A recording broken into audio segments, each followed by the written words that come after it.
नमस्कार, मैं रवीश कुमार। ईरान किसी अल्टीमेटम या किसी डेडलाइन को स्वीकार नहीं करता है।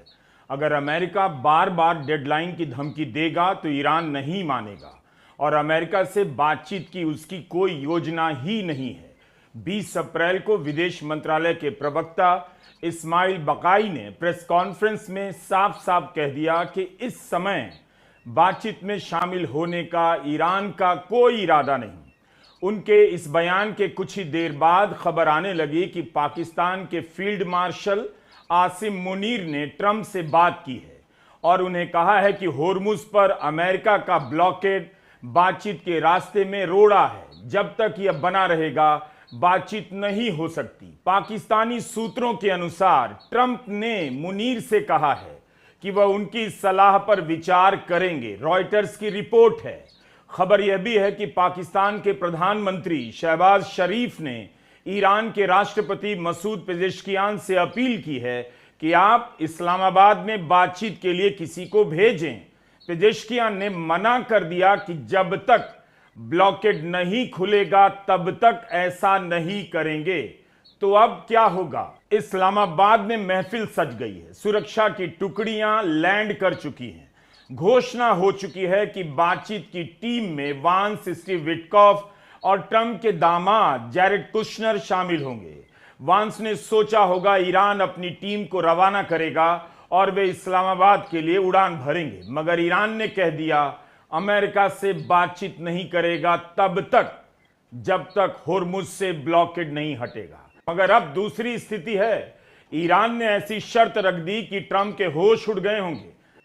पहले होर्मुज का ब्लॉकेड हटाओ, तब बात करने इस्लामाबाद आएंगे। लगता है ईरान ट्रंप से तंग आ गया है। ट्रंप की इस कमजोरी को ईरान ने अपना हथियार बना लिया है। ट्रंप के पूर्व काउंटर टेररिज्म अध्यक्ष जो केंट ने लिखा है कि ट्रंप को लग रहा है कि दो ही रास्ते हैं, ईरान डील करे या फिर युद्ध को बढ़ाया जाए। अमेरिका से दूसरे दौर की बातचीत के पहले कोई निगोशिएशन नहीं किया है। तब ट्रंप ने क्यों झूठ बोला कि ईरान अपना यूरेनियम देने को तैयार हो गया है और उसने अपने परमाणु प्रोग्राम को अनिश्चित काल के लिए टाल दिया है। ईरान अपना संवर्धित यूरेनियम किसी भी सूरत में कहीं भी नहीं भेजेगा। नंबर 1 इशू बनते जा रहे हैं। ट्रंप के झूठ और अल्टीमेटम से तंग आकर ईरान ने इस्लामाबाद की बातचीत में शामिल होने से मना कर दिया। ईरान के इस इनकार के बाद बातचीत की संभावना लंबे समय के लिए मुश्किल में पड़ती नजर आ रही है।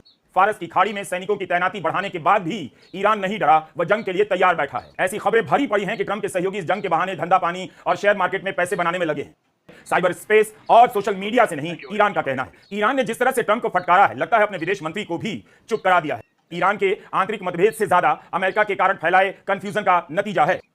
जब जी चाहता है बदल जाते हैं, पलट जाते हैं और ईरान के मुद्दों के प्रति संवेदनशील नहीं। ईरान के राष्ट्रपति मसूद पेजेश्कियान का कहना है कि अमेरिका के साथ तनाव कम करने के लिए हर उचित और कूटनीतिक कदम का सहारा लिया जाना चाहिए, मगर हमारे लिए बेहद जरूरी है कि अमेरिका के साथ की जाने वाली किसी भी बातचीत में सजगता यानी गंभीरता बरती जाए। कैसे इस्लामाबाद में बातचीत हो रही है और वॉशिंगटन पोस्ट एनालिसिस छाप रहा है कि ईरान के वार्ताकारों को अमेरिका मार दे। इन सबके बाद भी अमेरिका के मीडिया ने युद्ध की शानदार रिपोर्टिंग की है। ट्रंप के दावों को खोखला साबित कर दिया। आपको उसी अमेरिका के मीडिया से पता चलता है सेना ने ट्रंप को अपने कमरे से निकाल दिया, क्योंकि 1979 के बाद से अमेरिका ने ईरान में पैर ही नहीं रखा था। सेना जल्दबाजी नहीं करना चाहती थी, इसलिए ट्रंप को प्लानिंग के कमरे से बाहर रखा गया और पल पल की खबर देने के बजाय सिर्फ जरूरी मौकों पर ही अपडेट दी गई। आपने ये तस्वीर तो देखी होगी, यहां पर कितने ही विमान ध्वस्त हैं। इसी ऑपरेशन को लेकर अमेरिका ने दावा किया उसने अपनी सेना भेजकर पायलट को निकाल लिया है। पायलट के निकाले जाने की कहानियां बनाई गई। उसी समय अमेरिकी मीडिया में उन कहानियों के सच होने पर संदेह किया गया। ईरान ने इन तस्वीरों को जारी कर पूछा, अगर पायलट को निकालने का ऑपरेशन सफल हो गया है तब इतने सारे विमान यहां क्यों इस हाल में हैं और पायलट कहां है? 3 अप्रैल को ईरान ने अपनी सीमा में उड़ रहे अमेरिका के F-15E विमान को गिरा दिया, जिसके बाद पायलट के साथ सवार ऑफिसर ईरान की पहाड़ियों में लापता हो गया। 2 दिन के इंतजार और घंटों की मशक्कत के बाद अमेरिका उस ऑफिसर को ईरान से बाहर ले आया, ऐसा दावा करता है। लेकिन 2 C-130 transport plane, 2 Black Hawk Little Bird helicopter और 2 MQ-9 को तबाह करना पड़ा, जिनकी कीमत $500 मिलियन बताई गई।